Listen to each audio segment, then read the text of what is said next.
Hi everyone and welcome back to my channel called zuzanareacts, where I learn all things Bharat with your help, and I just share my Slovak Central European point of view. And in today's video, it's going to be part 3 to the Nilesh Oak podcast on Ranveer, where he's discussing the ancient India. And it's been so far truly interesting, exciting, and I'm dying to continue with you. But before we do, please like this video and click on the subscribe button and turn on the notification. Thank you so much for your support.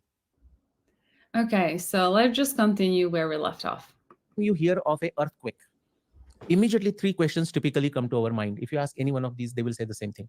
Immediately, oh my God, earthquake? Serious? Oh yeah, serious earthquake. We ask how serious, meaning Richter scale.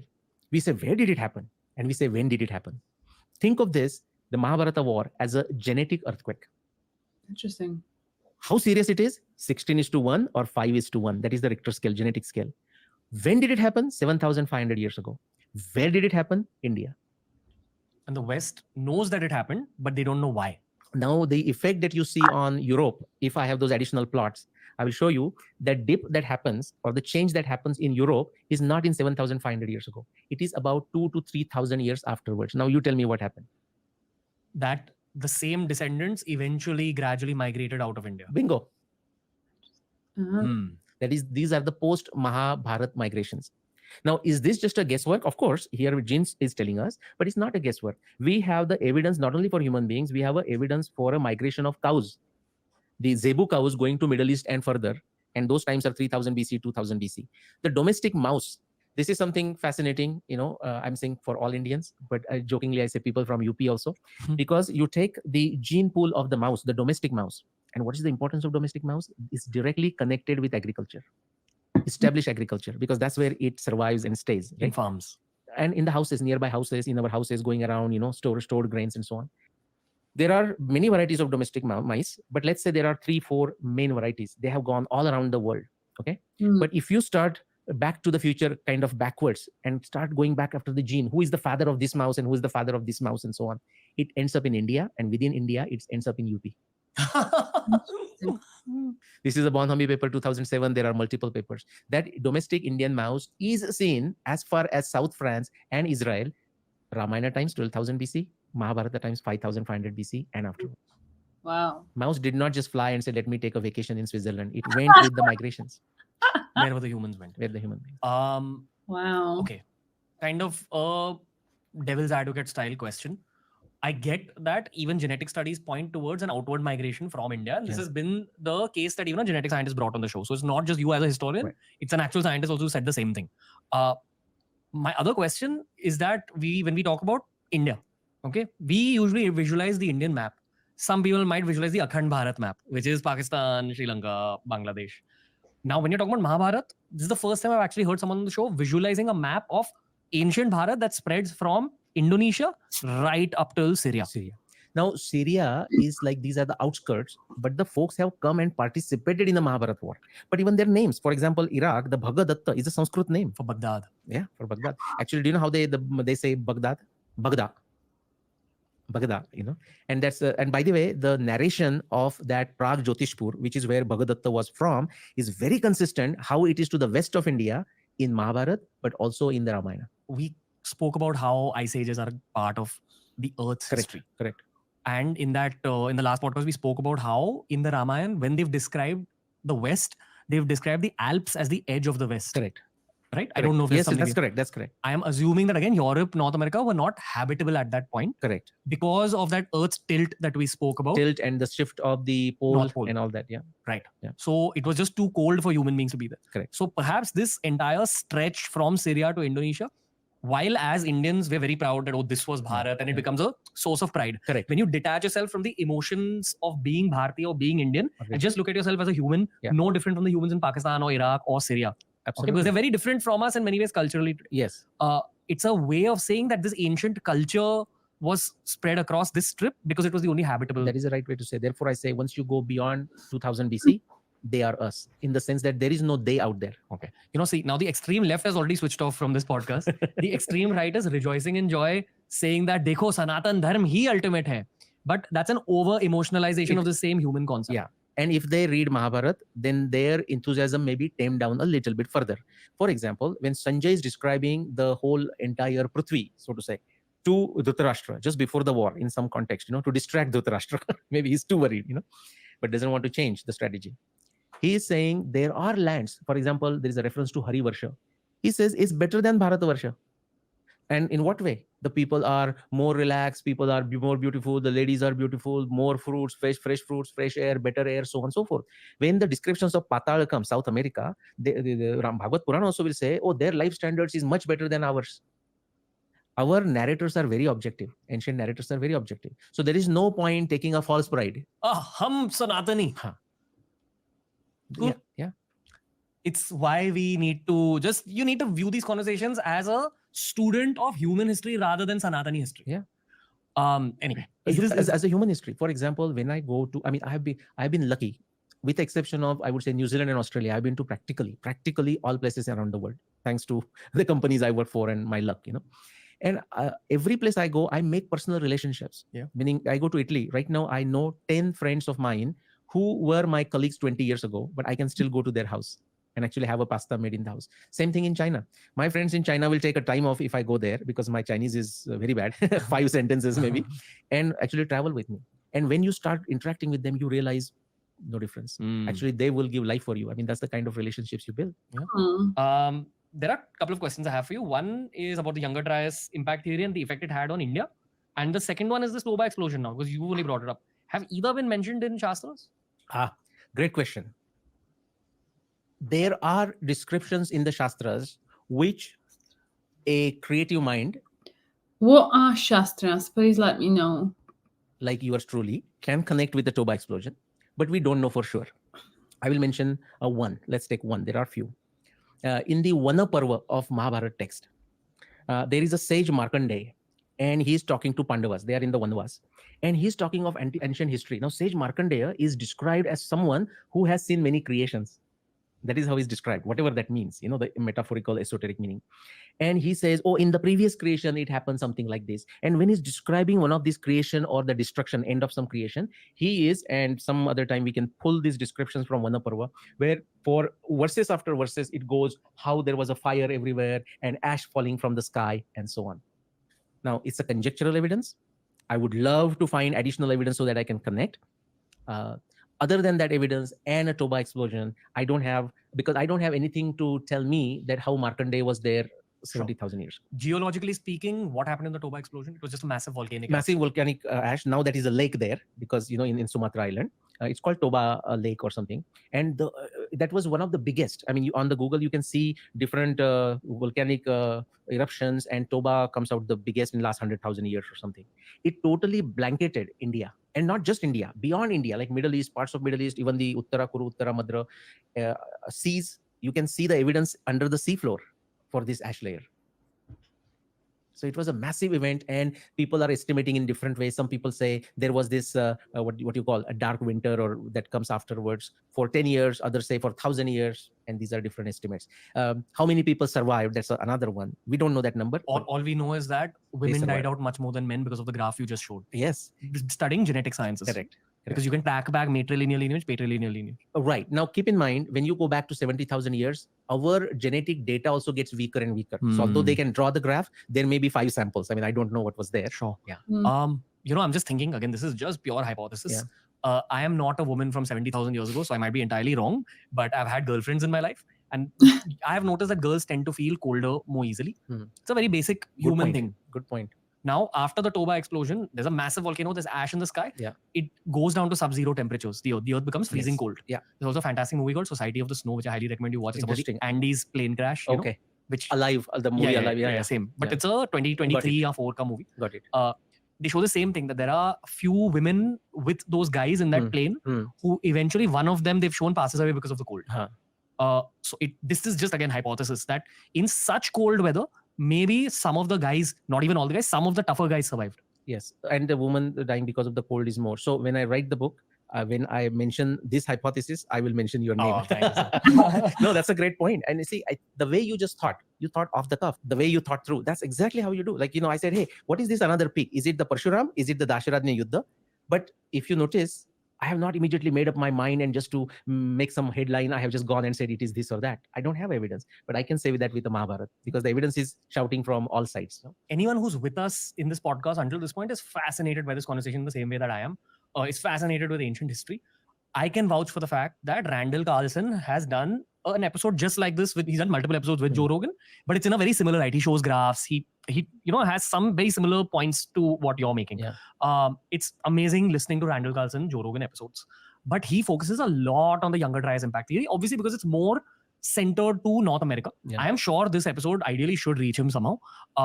But the point I'm making is that he speaks about how the younger Dryas was very, very bad for all of human civilization. I don't know whether it's related to the younger Dryas or something after that, but apparently there was one phase where the human population was crunched down to about 3,000 people. It may have been the Toba explosion, honestly. Yeah, which will go back way far back, right? 70,000 versus his is like a 12,000, that thing. Okay, the point I'm making is he talks a lot about younger Dryas impact theory. Correct. And then he uses that as a proof that, hey, all these floods that we read about in our epics and Noah's Ark, Gilgamesh, Manu in Indian culture, all these are very possible on the land that we call Prithvi or Earth. Yeah. This planet that we live on, all these things are possible. So do not shut yourself out to these possibilities just because they were stories you heard when you were a kid. What do you think happened because of the younger Dryas impact theory in India? Okay, definitely it was a bad period. Okay, we know from the climatological data. In fact, this is what we know. Saraswati, we discussed in the previous episode. So 200,000 years, beautifully, the big river of the Rigved, Nadi Tame, Ambi Tame, Devi Tame, Saraswati. Literally, the river is described as so powerful, so strong that it cuts the top of the mountain tops and floats them like lotus flowers, or cuts them like as easily somebody cuts the lotus stem. That's powerful. That has started changing 50,000 years ago when Yamuna separated. And then it further changed in 15,000 years ago when Satluj separated. But in between, there is a last glacial maximum. So a lot of water has frozen into the glaciers in the Himalayas. So not enough water flow is there. And we have a sufficient evidence to show about 20,000 years ago. In fact, I use that to explain why Rigveda is definitely before 21,000 years. One small pause. For those of you who don't know what younger Dryas impact theory is, a massive comet hit the Earth in the Gulf of Mexico, caused cataclysmic events, killed off many, many humans. Yes. And very importantly from the Indian context, reduced temperatures significantly, as in it created a period of global cooling, like a wind. I mean, they have some word for it, like a crazy winter. A lot of things would be affected, like the plants and growing. Agriculture would have been significantly affected. So effectively, like a famine. It might have resulted in famine. Effectively, the already cold Himalayas became way colder, which didn't allow enough ice to melt for the Saraswati river to flow. Right. So therefore, the younger Dryas impact theory was significant for the river system, and the Saraswati drying up. Saraswati started drying up, say, after 50,000, Yamuna is gone. After 15,000, Satluj is gone. 20,000 years ago, LGM, so that is gone. But what happened now? So I'm saying the younger Dryas was a really bad time. It's like a peak of the bad season. After that, beginning 7000 BC, we have a paper of Anindya Sarkar, 2016. We don't need to go there. Again, evidence from Arabian Sea to Rajasthan desert to Haryana, everywhere, under the ground also. There was an intensification of monsoon. Beginning 7000 BC in India. As in the monsoon we see now is more intense than it used to be. Than it used to be. Because younger Dryas affected monsoon also. So younger Dryas was a really bad time even for India, but definitely not as bad as North America and other places. To exit this scientific conversation slightly. Sure. I'm just trying to wonder what God was thinking. Hey, these idiot humans, let me throw a meteor at the earth. And then change up the seasons, change up rivers, change up landscapes and everything. Okay, let me add a philosophical point to that. Sure. God created the universe. Okay, we have in the Bhagavata, Garbhodakshaya Vishnu and Shirodakshaya Vishnu. If you have a Hare Krishna devotees, they will go on and on this. And if the creation is done. But God has created it so perfect. And then now he has gone Shayana Shayi Vishnu. To the extent, it almost feels like automated. We wonder if God exists. Okay, that's how perfect the job has been done. But does God, this becomes another subject altogether. Does God has time or takes interest into nitty-gritty affairs of our individuals? My answer is, in a broader sense, no. In another sense, actually, it does. Because if you look at the Indian Bhakti tradition, the Vedanta tradition, which is like in Marathi, apanachi hoya deva eka dhariliya bhava.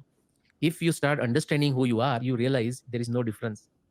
Mamaivansho jivaloke jiva bhuta sanatana manashashtani indriyani prakriti sthani karshati. Mamaivansho jivaloke, there is no difference. Only the quantitative difference. Qualitative, we are the same. So when we start thinking, actually, there is that evolution of ourselves to the God. is there in Bhagavad Gita. Upadrashta Anumanta cha Bharta Bhokta Maheshwaram. We go to that stage. Purpose of human life. So in that sense, God is taking interest in our individual affairs. But if you look at this, sometimes like stock market crashes. Now that's like a bad thing. But the person who is rightly poised actually makes money too through the puts and calls. So it's a way of looking at it. Effectively, we're just fungus growing on a wet piece of earth. Well, if you look at it, we say this is the age of human beings or something. But the place where I'm adjunct faculty, Institute of Advanced Sciences, the main research there is on the botulinum, which is a bacteria or a virus, you can say, something like that, bacteria. Very deadly bacteria. But basically, the age of bacteria has never left. Even right now, our body is like a significant percentage bacteria. I think this is the reason I love ancient history, that it truly teaches you the insignificance of your own existence as a modern day human who uses Apple Vision Pro. And we think, Apple Vision Pro aa gaya, wow, that's a big step in the technological creations of humanity, but you don't even know what you don't know. This is something Hancock and Joe Rogan both say, that just because something is older than you doesn't mean it wasn't more advanced. By the way, very interesting point. I was reading a couple of days ago that apparently the Vision Pro is really dropping down in sales, like by quite a lot, majorly. So, well, I guess we're not going to that digital world that fast after all. That is very true. You don't know how many cataclysmic events have happened which have just destroyed things before you, which then can be attributed to all these Sanjay having a TV in Mahabharata or Atlantis also having televisions. And obviously everyone's favorite topic, Vimanas, which is somehow made it to the West. Joe Rogan keeps talking about Vimanas. We will talk about Vimanas too sometime. Okay. I think they found a Vimana Shastra, right? What are Vimanas? Now I feel very much left out. I feel like I need to check out what Joe Rogan is doing. But do let me know what the Vimanas are and why they should be or are popular. That's a Bhoja Raja, from the 12th century. It will be another digression, long one. But the brief one on the Pushpak Viman, the triangulation structure that I mentioned, explanation. Vimana, for those people who don't know, are the ancient aeroplanes, which apparently existed in the time of the Ramayana also. Like Pushpak, for example. And Mahabharata Uparichar, who is slightly before Pandavas, had an aeroplane. And somebody who attacked Krishna's Dwarka, I'm not recalling his name right now, but his plane, Vimana, was called Saubha. And if you look at the descriptions, there is no description of a technology, none of that. And so skeptics say, so, hey, why should I believe? No, if you don't want to believe, don't believe. No, we believe a lot of things that we don't truly understand. If you ask the skeptics or the leftists or whoever, rightists, whoever you want to call, do you believe in Einstein's relativity theory or Newton's gravity theory? They say, of course. And if I said, now explain it to me, please. Then they just shut up. Well, he was a white guy, so it was a theory from Europe. Maybe that's right. But quick note on the Pushpak Viman, and this is a somewhat bigger subject, but the triangulation metrics that I explain, explanation, prediction, testing, in the context of a theory, in the context of background knowledge, can be used to fill all the 5 places using the Pushpak Viman descriptions from Ramayana. For example, we don't have a technology, and actually I had a recent debate on Facebook or something, with some of my good friends. But the reality is there are enough descriptions about Pushpak Viman in Valmiki Ramayana, which many people don't know. And they match with what we know about the Vimanas today. As in modern day aeroplanes. Modern day aeroplanes. For example, when they took off, they made big noise. If it's a magical plane, imaginary plane, it may not have to make a noise. I mean, how did Valmiki knew that it makes a noise, so to say? Then air currents made them unstable. That is what Valmiki Ramayana says. Something else. Just look at the confidence of Vibhishan when after Ram kills Ravan and Vibhishan says, please come to my city and enjoy the beauty of the city. He says, I cannot enter the city. Ram says, I cannot enter the city. I have to go back to Ayodhya. Bharat is waiting for me. And this is happening, the discussion is happening at the equator. And Vibhishan very confidently says, you need not worry. We have a Pushpak Viman. Within a day's time, less than a day's time, it will take you to Ayodhya. Now, just the descriptions, just like we find in the modern novel today, but do they not match with what we know about the aeroplane technology today? So based on that, I mean, we can actually make a case for it. I think we had Dr. Prabhakar on the show, who's an archaeologist. He spoke very briefly about the Vimana Shastra. He said that he's gone through it. But the thing is, the materials that they've described in it are described using words that we don't know the meaning of. Correct. So it could have just been another word for some kind of a metallic compound, but we don't know what that metallic compound is. Correct. So yeah, I mean, my style is to go where the evidence takes you, but not go too much beyond the evidence. Sure. So I say, this is what we know. We don't know the engine. We don't know this. But yeah, so. No, I mean, perhaps 20 years later, we'll be talking to a much older version of you, breaking down the Vimana Shastra that's been broken down in 2044 rather than 2024. It is possible because see, if you would have met me in 1995 and asked about Arundhati Vasishtha, I had nothing to say. I had nothing to show for next 15 years until 2009.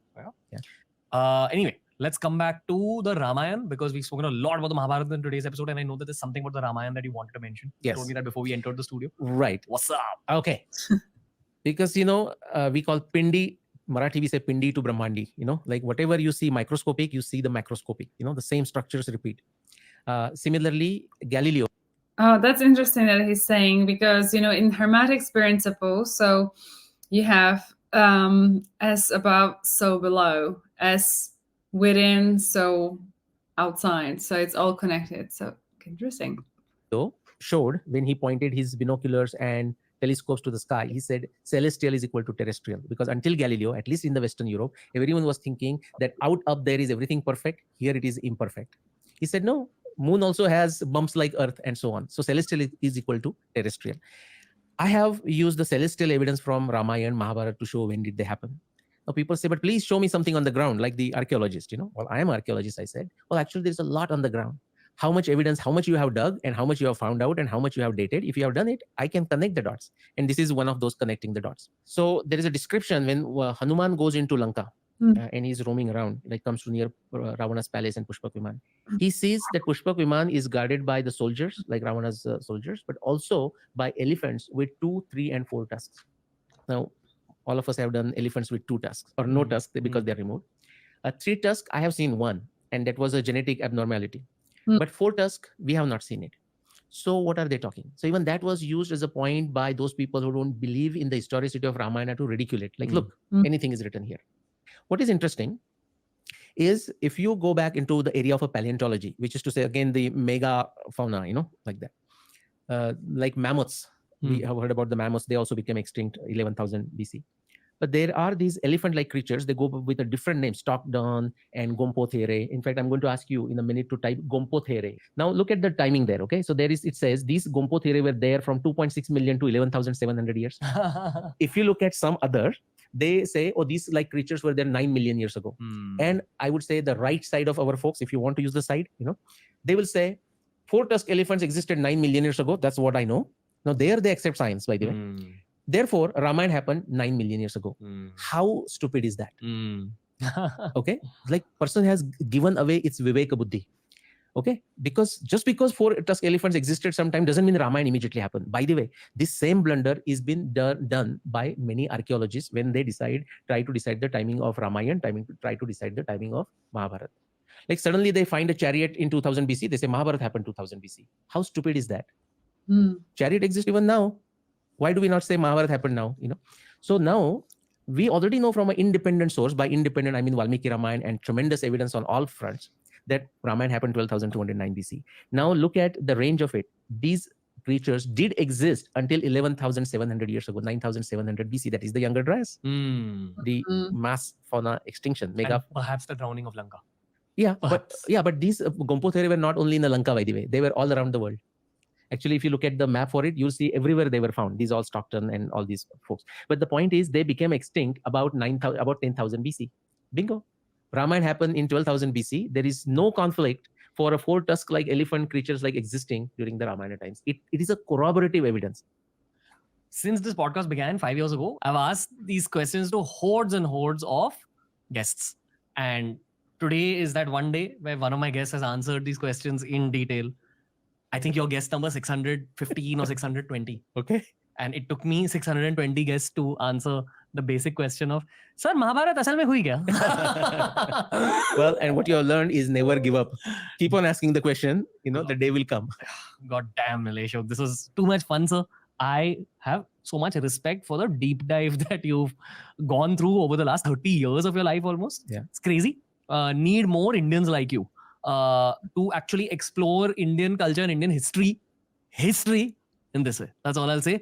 There's a lot of people who've consumed both these episodes and are saluting you in their hearts like at this point. So I salute you as well. You're a warrior of history according to me. I know there'll be lots of people who'll be upset that I claim that you are the warrior of history and not a history grad being the warrior of history. But that's how the modern world works. It's based on hard work, research, and evidence and lateral thinking, alternative thinking. That's the only way you can actually deep dive into a culture like ours that's supposedly lakhs of years old. So Nilesh Oak, thank you, sir.